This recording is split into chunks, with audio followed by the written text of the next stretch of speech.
ఉపాధ్యాయుల సమస్యలు పరిష్కరించడంలో ప్రభుత్వం నిర్లక్ష్యం వహిస్తోందని ఫ్యాప్టో సంఘాల నాయకులు మండిపడ్డారు. అనంతపురం కలెక్టర్ కార్యాలయం వద్ద ఫ్యాప్టో ఆధ్వర్యంలో వారు ధర్నా చేపట్టారు. కూటమి అధికారంలోకి వచ్చి ఏడాది అవుతున్నా సమస్యలకు పరిష్కారం చూపించడం లేదని విమర్శించారు. ఉపాధ్యాయులకు చెల్లించవలసిన బకాయిలు ప్రకటించలేదన్నారు. ప్రతిపక్షంలో ఉన్నప్పుడు ఉపాధ్యాయుల పక్షాన మాట్లాడిన నాయకులు అధికారంలోకి వచ్చాక ఎందుకు స్పందించడం లేదని ప్రశ్నించారు. ఇప్పటికైనా తమ సమస్యలకు పరిష్కారం చూపించాలని ఫ్యాప్టో నాయకులు డిమాండ్ చేశారు. విశాఖలో ఫుడ్ సేఫ్టీ అధికారులు ఆకస్మిక దాడులు చేపట్టారు. విశాఖలోని స్వీట్స్ బేకరీ షాపులపై రైడ్ చేశారు. గాజువాక, భీమిలి, విశాఖ తరఫు తగరపు వలస తదితర ప్రాంతాల్లో 40 బృందాలుగా ఏర్పడి ఏకకాలంలో తనిఖీలు నిర్వహించారు. నాణ్యత లోపించిన 35 షాపులపై కేసులు నమోదు చేసి పలు నమూనాలను ల్యాబ్కు పంపించామని ఫుడ్ కంట్రోలర్ పూర్ణచంద్రరావు తెలిపారు. పార్వతీపురం మన్యం జిల్లాలో అన్నదాత సుఖీభవ సమావేశం జరిగింది. ఈ కార్యక్రమంలో మంత్రి సంధ్యారాణి, డీసీసీ అధ్యక్షుడు నాగార్జున, రెవెన్యూ వ్యవసాయ శాఖ అధికారులు పాల్గొన్నారు. కూటమి ఇచ్చిన మాట ప్రకారం సూపర్ 6 పథకాల్లో భాగమైన అన్నదాత సుఖీభవ నిధులు విడుదల చేశారు.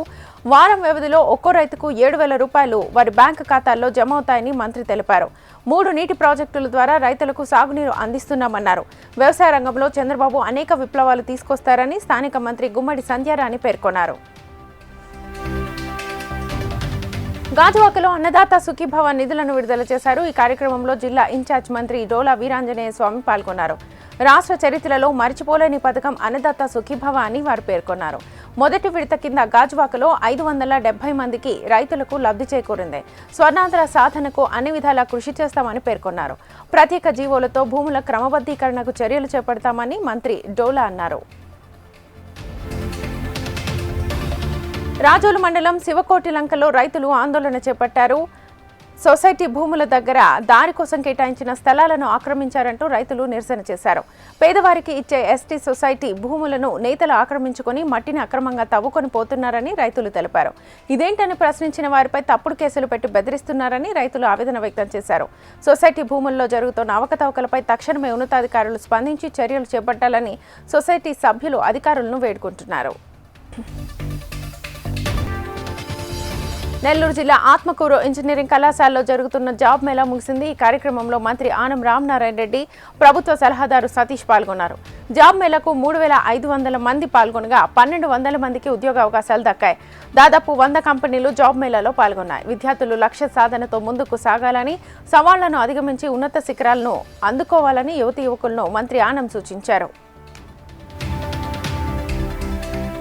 టెక్కలి మండలం బూర్గాంలో శివుడికి అభిషేకం చేశారు ఆ గ్రామ ప్రజలంతా గ్రామంలోని శివాలయం దగ్గర వరుణదేవుడి కోసం భక్తి శ్రద్ధలతో పూజలు నిర్వహించారు.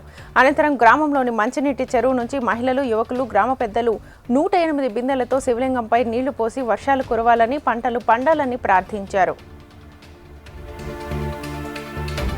తూర్పుగోదావరి జిల్లా నిడదవోలు బుక్కాపేటలో చోరీ కలకలం రేపింది. తాళం వేసిన ఇంట్లోకి దుండగులు చోరీకి పాల్పడ్డారు. 38 కాసుల బంగారం, 48,000 రూపాయల నగదు, 20 తులాల వెండి అపహరణకు గురైనట్లుగా బాధితులు తెలిపారు. కేసు నమోదు చేసి నిడదవోలు పోలీసులు దర్యాప్తు చేస్తున్నారు.